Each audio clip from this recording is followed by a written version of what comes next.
Assalamualaikum teman-teman sekalian. Kegiatan kali ini saya akan menebar probiotik ke dalam kolam bibit lele ya. Nah, ini probiotiknya sudah saya siapkan sebelumnya. Saya kultur ya. Ini saya gunakan probiotik yang mengandung bakteri Bacillus, Nitrobacter, Nitrosomonas dan bakteri nitrifikasi lainnya, dan juga saya campur dengan bakteri denitrifikasi. Jadi ini dijadikan satu ya. Ini saya kultur kurang lebih 2 jam sebelumnya. Ini kita akan tebar ya. Sekarang jam 5 hampir setengah 6 kurang lebih. Nah, ini untuk kolam pertama yang belum ada ikannya. Yang kedua yang kita akan tebar ini kolam nomor 10, ada larva ikan lele, dan sisanya di kolam nomor 5 dan 6. Oke, langsung aja ya. Oh ya, untuk dosisnya ini saya menggunakan 1 ppm ya. 1 ppm itu artinya 1 gram per meter kubik.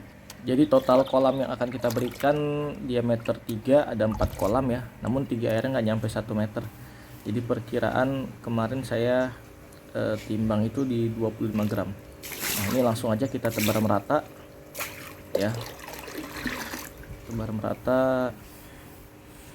Ini kolam yang ada bibit ukuran 3-4.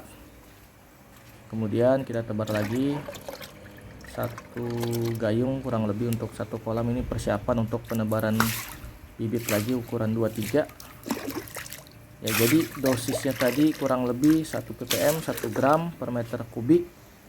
Jadi ini ada 6 kubik air tiap kolamnya, dikali 4 ya, kurang lebih 24 gram.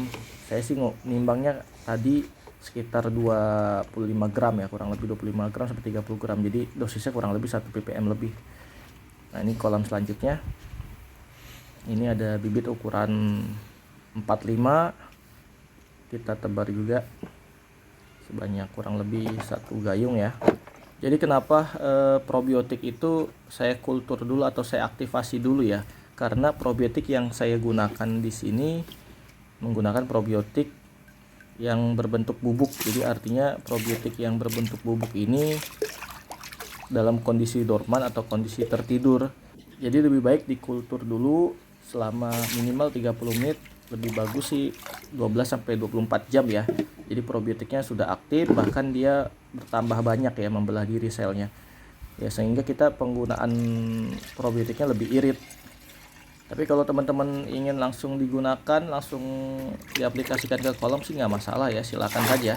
Tapi kalau saya lebih srek untuk diaktifasi dulu atau dikultur dulu selama beberapa jam, baru saya tebar di kolam. Ya sederhananya gini lah, ibaratnya air kolam kita ini suatu arena yang mana di dalam air kolam ini terdapat bakteri patogen ya, bibit penyakit, terdapat bakteri yang netral, bakteri baik juga ada. Nah, ketika bakteri probiotik yang kita berikan dalam kondisi tertidur belum aktif, kita langsung tebar, kemungkinan daya kerjanya juga akan lebih kurang. Jadi ya saran saya sih memang lebih baik dikultur dulu untuk beberapa saat ya. Oh iya, bagi yang belum tahu, pemberian probiotik pada air budidaya kita ini bertujuan untuk menstabilkan kualitas air ya, yang mana cara kerjanya adalah membantu proses nitrifikasi. Yang pertama itu yang paling penting ya, karena kalau nitrifikasi berjalan artinya amoniak yang ada di air ini berubah menjadi nitrit, dari nitrit kemudian berubah jadi nitrat yang tidak beracun, karena amoniak dan nitrit adalah senyawa kimia yang beracun ya apabila kandungan di dalam perairan kita ini melebihi dari ambang batas. Nah, kalau proses nitrifikasi ini berjalan, artinya ekosistemnya stabil, parameter kualitas airnya juga stabil, sehingga ikan yang hidup di dalamnya nyaman dan bisa berkembang dengan baik. Dan fungsi-fungsi probiotik lainnya akan kita bahas di video selanjutnya.